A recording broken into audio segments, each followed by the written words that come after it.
বাড়ি করার পরে ড্যাম থেকে কিভাবে বাঁচবেন। আপনারা বাড়ি যখন করছেন, করার কিছুদিন পরে দেখা যাচ্ছে যে কোনো ওয়ালে রং করেছেন, রং চটে পড়ে যাচ্ছে কিংবা সাদা সাদা দাগ হচ্ছে, ভেতরে জল আছে। এই ড্যাম থেকে কিভাবে বাঁচবেন, চারটে উপায় বলবো। চারটে উপায় যে আপনি যদি বাড়ি করার সময় মিস্ত্রি এইগুলো এই বিষয়গুলো খেয়াল রাখেন, চারটে পয়েন্ট, চারটে বিষয় যদি আপনারা খেয়াল রাখেন, আপনার বাড়িতে কোনোদিনই ড্যাম উঠবে না।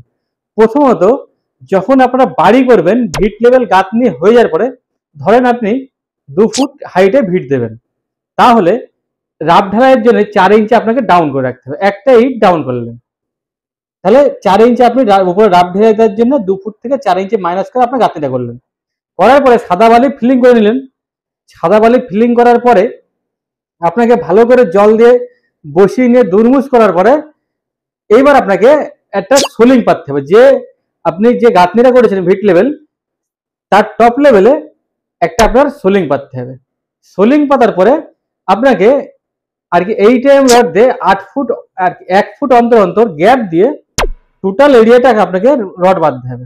বাঁধার পরে 4 ইঞ্চি হাইট দিয়ে আপনি প্রথমে রাব ঢালাই দিয়ে দিলে এটাতে এই বিষয়টা কি হবে দেখুন। রাব সাধারণত ড্যাম কোথা থেকে ওঠে, ড্যাম ওঠে নিচে থেকে, মাটি থেকে ওপরে ড্যাম ওঠে। এবার এইটা করে দেওয়ার পরে এখান থেকে আপনি দুটো জিনিস সেফটি পাবেন। প্রথমত ড্যাম উঠবে না, আর দ্বিতীয়ত দেখবেন যে যখন ঘর আপনি নতুন ঘর করলেন 5 থেকে 10 বছর পরে দেখবেন যে কাঠের ফ্রেমগুলো লাগান, ফ্রেমে দেখবেন নিচের দিকে, দেখবেন নিচে ফ্রেমের নিচে উই লেগে গেছে কিংবা মেঝের সাইডগুলো ফেটে গেছে, ফেটে পিঁপড়ে উঠছে নিচে থেকে। এইগুলোর থেকে আপনি বেঁচে যাবেন। এর জন্য রাব ঢালাইটা অবশ্যই মাস্ট। আর যদি রড দিয়ে সোলিং পাতার পর রড দিয়ে ঢালাই করেন খুবই ভালো।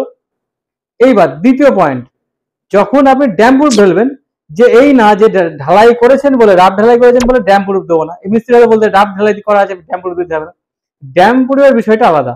1/2 ইঞ্চি পাথর 1.5 ইঞ্চি মোটা করে আপনাকে ড্যাম আর কি ড্যাম প্রুফটা দিতে হবে। ড্যাম প্রুফ দেওয়ার সময় ধরেন আপনি আউটসাইডে 10 ইঞ্চি ওয়াল গাঁথনি করবেন, তাহলে আপনাকে আউটসাইডে যে ভিটের লেভেল থাকবে তার থেকে 1 ইঞ্চি কাটান দিয়ে আপনাকে ড্যাম প্রুফ করতে হবে টোটাল আউটসাইড। এটা 2 নম্বর পয়েন্ট। আর 3 নম্বর পয়েন্ট হচ্ছে যখন আপনি প্লাস্টার করবেন তখন এই বিষয়টা মাথায় খেয়াল রাখতে হবে যে 1 ইঞ্চি বিটটা নিচে রাখা হলো, নিচের ডেটোর লেভেলটা, নিচের মাটি থেকে যে ডেটোটা হচ্ছে ওই বিটের বটম লেভেল অব্দি ডেটো শেষ, আর ও টপ থেকে যে প্লাস্টার নামছে ওই বিটের টপ লেভেল অব্দি শেষ। নিচে যে বিটটা থাকবে ওর মধ্যে কোনো রকম প্লাস্টার হবে না, ওই গ্যাপটা থেকে যাবে আর কি। ওপরের প্লাস্টারের সঙ্গে নিচের প্লাস্টারের কোনো অ্যাটাচ হবে না। তাহলে কি হবে দেখুন, ড্যামটা সাধারণত প্লাস্টারের গা বয়ে ওপরে ওঠে। এর 3 নম্বর পয়েন্ট। 4 নম্বর পয়েন্ট হচ্ছে দেখুন, ইটে আমাদের আর কি সাধারণত এখন ইট পলি মাটির ইট সব থেকে বেটার। যখন ইট কিনবেন এটাকে আপনাকে খেয়াল করে কিনতে হবে যে পলি মাটির ইট কোথায় পাবো। এখন আমাদের কি হয়, মাঠের মাটিতে ইট বানিয়ে দেয়, আর এটা এখানে প্রচুর পরিমাণে ইউরিয়া ব্যবহার করে আর লবণ ব্যবহার করা হয়। এই কারণে যখন আমরা বাড়ি গাঁথনি করে দেওয়ার পরে যখন অতিরিক্ত ভিজাই তখন দেখবেন ভেতর থেকে সাদা সাদা ভাব বেরিয়ে আসছে। এই বিষয়গুলোর জন্য যখন ইট কিনবেন খেয়াল করে কিনবেন। আর যখন মিস্ত্রি গাঁথনি করবে, ধরেন আপনি 2000 কিংবা 10,000 ইট কিনেছেন, সাপোজ আমি 2000 কথা বলছি, 2000 ইট কিনেছেন, 2000 এর মধ্যে দেখবেন 2 থেকে 4 পিস ইট নুনা ইট এসেছে। নুনা ইটটা কি করে বুঝবেন, ইট ভিজানোর আগে বুঝতে পারবেন না। ইট ভিজানোর পরে দেখবেন যেটা হচ্ছে পুরা ইট আছে সেটা তেলাপোকা কালার হবে, আর যেটা নুনা ইট ওটা কালারটা ডিসকালার হবে, হালকা হলুদ হলুদ টাইপের কালার আসবে। এটা নুনা ইট। এইগুলো থেকে এই যাতে মিস্ত্রি এই ইটগুলো না গাঁথনি করে সেটাকে আপনাকে আগে বলে দিতে হবে।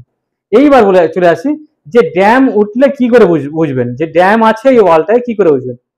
গাঁথনি করা, যে ধরেন আপনার ওয়ালটা গাঁথনি করা আছে, প্লাস্টার হয়নি, তাহলে আপনি কি করে বুঝতে পারবেন, দেখবেন যে গাঁথনিতে ইটের গায়ে ছোপ ছোপ ছোপ ছোপ ভিজা আছে, চাই আর কি পুরো ওয়ালের সাইডটা শুকিয়ে গেছে কিন্তু ওই জায়গাটা ভিজা আছে, তার কারণ হচ্ছে ওইখানটা ড্যাম ধরে গেছে। আর যদি প্লাস্টার হয়ে যায়, প্লাস্টার হওয়ার পরে দেখবেন কিংবা রং হয়ে গেছে, যে প্রথমে আপনাকে হালকা টোটাল বাড়িতে রং করে নেবেন, যেখানটা ড্যাম থাকবে সেইখানটা ভিজা ভাব থাকবে, ওখানে ডিসকালার থাকবে। এবার ওটা কিছুদিন থাকবে, তারপরে ওখান থেকে রংগুলো হালকা ফুলতে শুরু করবে। ফুলার পরে যেমন যখন আপনি ঝাড়ু মারবেন হাত দেবেন আর কি লবণের মতো গুঁড়ো গুঁড়ো হয়ে পড়ে যাবে। এইগুলো যে ড্যাম, এইগুলো থেকে দূরে থাকার জন্য এই 4টে পয়েন্ট আপনারা অবশ্যই, এই 4টে বিষয় আপনারা খেয়াল করবেন। যখন বাড়ি করবেন 4টে বিষয় খেয়াল করবেন, আপনার বাড়িতে কোনোদিনই ড্যাম উঠবে না। আর যদি আমার ভিডিও ভালো লাগে অবশ্যই ভিডিওতে লাইক করবেন, আর যারা আমার ভিডিও নতুন দেখছেন চ্যানেলটিকে সাবস্ক্রাইব করে দেবেন। আর বিল্ডিং রিলেটেড ভিডিও পাওয়ার জন্য পাশে থাকা বেল বাটনটা বাজিয়ে দেবেন। আপনারা সবাই ভালো থাকবেন, সুস্থ থাকবেন।